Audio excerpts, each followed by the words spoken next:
Siapapun meninggal punya dosa, teman-teman sekalian, hati-hati. Sekecil apapun dosa itu sudah cukup mendatangkan siksa kubur. Walaupun belum tentu dia masuk ke dalam api neraka. Jadi jangan dianggap remeh.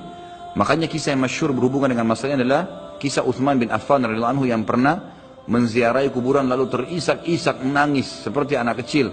Lalu beberapa teman-temannya di zaman khilafah beliau berkata, "Wahai Amir Mu'minin, kenapa anda menangis melihat kuburan?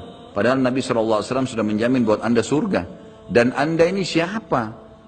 Terkenal anak mantunya Nabi SAW, ya, dapat jaminan surga. Nabi sebutkan lisannya langsung, Utsman di surga, dijamin. Bagaimana bisa anda menangis seperti ini?" Jawaban Utsman radhiyallahu anhu sangat bijak. Orang yang beriman dan berilmu punya jawaban yang tepat. Dia mengatakan, Rasulullah SAW menjamin buat saya surga, tapi tidak menjamin saya selamat dari siksa kubur. Dari mana jaminan saya disiksa dulu di kubur? Nanti saya masuk surga, betul. Tapi di kubur disiksa dulu karena masih ada dosa. Maka pemahaman yang dia keluarkan oleh para ulama tentang tadi saya bilang, dosa itu sekecil apapun sudah cukup untuk membuat adanya siksaan, gitu kan? Itu karena pernyataan Utsman bin Affan yang menyebutkan statement tadi, gitu kan? Jadi kita harus memahami poin ini, teman-teman sekalian. Makanya jangan pernah tunda minta maaf sama orang. Jangan pernah tunda mengembalikan haknya orang lain. Jangan pernah menganggap remeh dosa-dosa kecil. Tidak boleh sama sekali. Karena kita akan lihat nanti salah satu penyebab azab kubur adalah tidak cebok pada saat kencing. Masalah kecil yang dianggap kecil oleh orang, gitu kan? Banyak orang anggap remeh.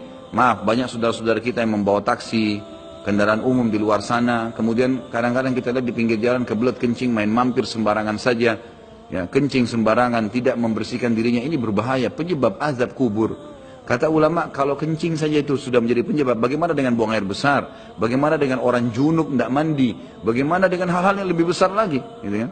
Karena memahami hukum-hukum syari seperti ini, kalau hal yang kecil saja dilarang, berarti hal yang besar lebih pantas untuk dilarang.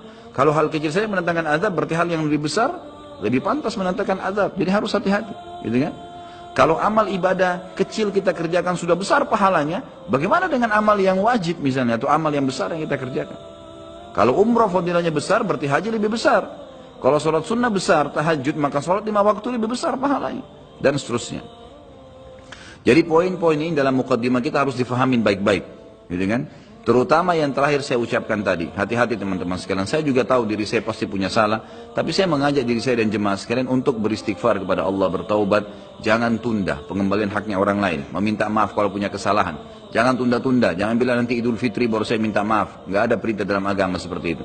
Sebelum pejamkan mata nanti malam minta maaf semua. Dan orang cerdas adalah orang yang tidak menyiapkan musuh pada hari kiamat. Hati-hati. Jangan siapkan musuh siapapun dia.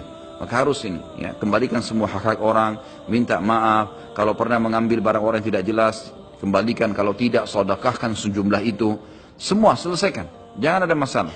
Ya, jangan pernah ada masalah, jangan siapkan musuh. Imam Bukhari rahimahullah pernah berhenti berburu hanya karena meleset anak panahnya kena pagar tetangganya, gitu kan? Diajak teman-temannya, kita memanah yuk, berburu. Beliau senang berburu. Kemudian pada saat beliau lagi latihan panah, ternyata anak panahnya sempat mencuil sedikit pagar kayu tetangganya. Lalu dia panggil gulamnya, gulam ini kayak pembantunya, sampaikan ke teman-teman saya kalau saya tidak jadi memanah, saya tidak jadi berburu, dan sampaikan kepada tetangga kalau Bukhari minta maaf. Muhammad namanya tentu, Muhammad minta maaf, gitu kan? Sampaikan dan siap mengganti pagar yang rusak itu. Begitu pembantunya Imam Bukhari datang ke tetangga tersebut lalu berkata, ya, Syekh Imam Bukhari menyampaikan maaf karena pagar Anda tercuil, diperlihatkan. Lalu tetangganya tersenyum dan berkata, jangankan pagar saya, rumah saya semua buat Imam Bukhari. Saya tidak perhitungan dengan masalah itu. Waktu pembantunya Imam Bukhari kembali ke rumahnya, apa yang terjadi? Lihat orang soleh dan orang beriman, tahu dan yakin dengan adanya siksa dan azab kubur, tahu ada akhirat dan hisab. Maka apa yang terjadi? Imam Bukhari sujud syukur kepada Allah, kemudian bersedekah sekian ribu dirham, hanya karena tidak jadi ada musuh dari tetangga yang dia cuilkan pagarnya. Coba teman-teman, berapa banyak sendal yang ngantung injak? Hah? Berapa banyak air yang kepercik kena orang lain? Berapa banyak ini, berapa banyak itu? Berapa banyak yang kita anggap remeh mengambil karena teman punya dan seterusnya. Ini hati-hati. Jangan siapkan musuh hari kiamat. Azab kubur datang kepada siapapun yang masih punya dosa. Dan dosa ada hubungannya dengan Allah subhanahu wa ta'ala, ada hubungannya dengan makhluk. Kalau berhubungan dengan Allah azza wa jalla, kita bertaubat kepada Allah. Allah maha pemurah. Dia akan terima taubat hamba-hambanya asal ikhlas. Tapi dengan makhluk nggak bisa. Mencuri, menggunjing, memfitnah, ya, mengambil, memakan, ya, merusak namanya orang lain, ini nggak boleh. Ini harus selain tobat kepada Allah, meminta maaf kepada orangnya. Nah, ini tidak boleh ditunda ini. Nggak ada gengsi di sini.